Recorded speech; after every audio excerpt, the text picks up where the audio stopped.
So people may see my critical drinker videos and think, all you do is hate him. All you do is hate him. And if he says blue, you're going to say not blue. But no, I do think Mission Impossible will be actually a very good film. And he gives it a very high recommendation.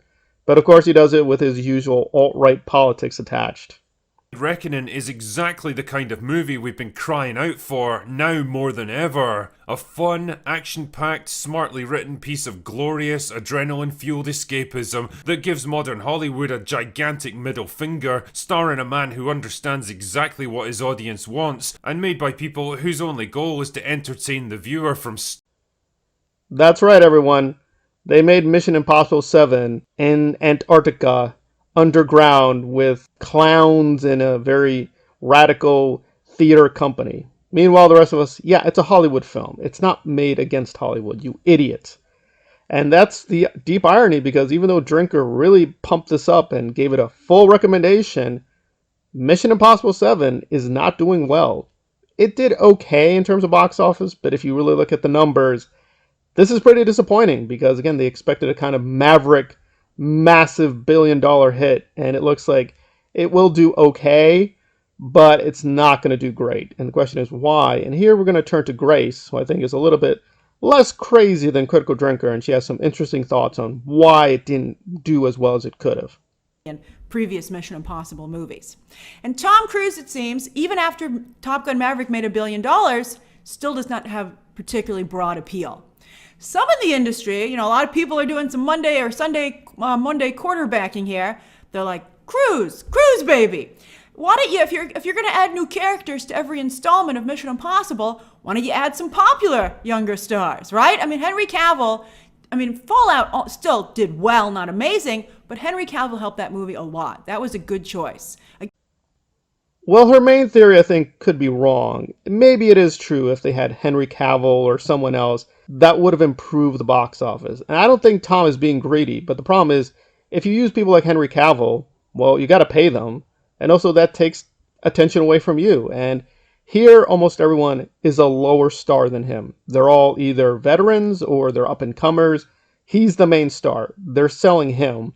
They should have spread their bets. I don't know if having Batman in there would have helped, but yeah, by focusing so much on Tom, that created a problem. So I think there are 3 reasons why Mission Impossible 7 is struggling.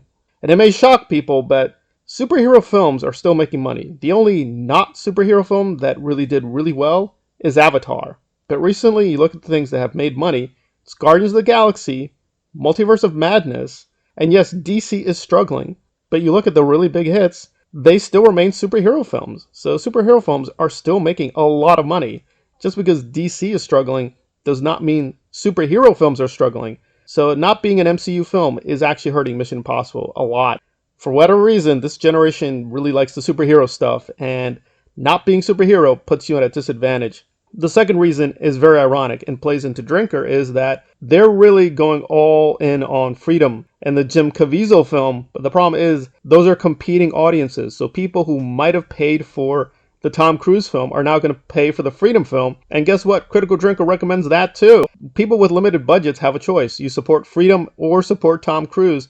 They're going to support Freedom now because you recommended that too. So you've kind of like hurt Tom accidentally. So they're recommending the film. They want you to pay for the film, but they're not going to pay for the film. Well, guess what?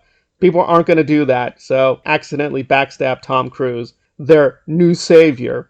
And on a final note, I think the problem is that the Mission Impossible films are always good. Their quality is always high. However, if you're a hardcore fan, you're going to be very pleased. But if you're a general audience fan, you're going to be like, hey, Tom is going to risk his life again and death-defying stunts. And I admire him myself, but probably the passive person is like, yeah, he always does that. He always does these crazy stunts. He's always being crazy in these films. That's nothing new, so there's nothing really shockingly new. It's great for what it is, but it's just more of what we've seen before. So it's just not special enough in the eyes of the general audience. They have to give you something really special as a special factor to move you to pay for it. And Multiverse of Madness, by mixing horror and the superhero genre, did that. And even Avatar did that because that's James Cameron. So you need a special factor to get you over that hill. And again, apparently Tom Cruise is not enough, and that is why the film is struggling. But I just find it very, very amusing that Critical Drinker thinks he has all this power and speaks for the normal person, but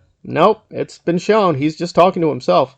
So he has a big audience, but this big audience at the end of the day is just talking to itself, and it's not paying for tickets, and it's really not moving the needle. And at the end of the day, yeah, it's a big audience online, but in real life, it's kind of small and pathetic, and it's not helping Tom Cruise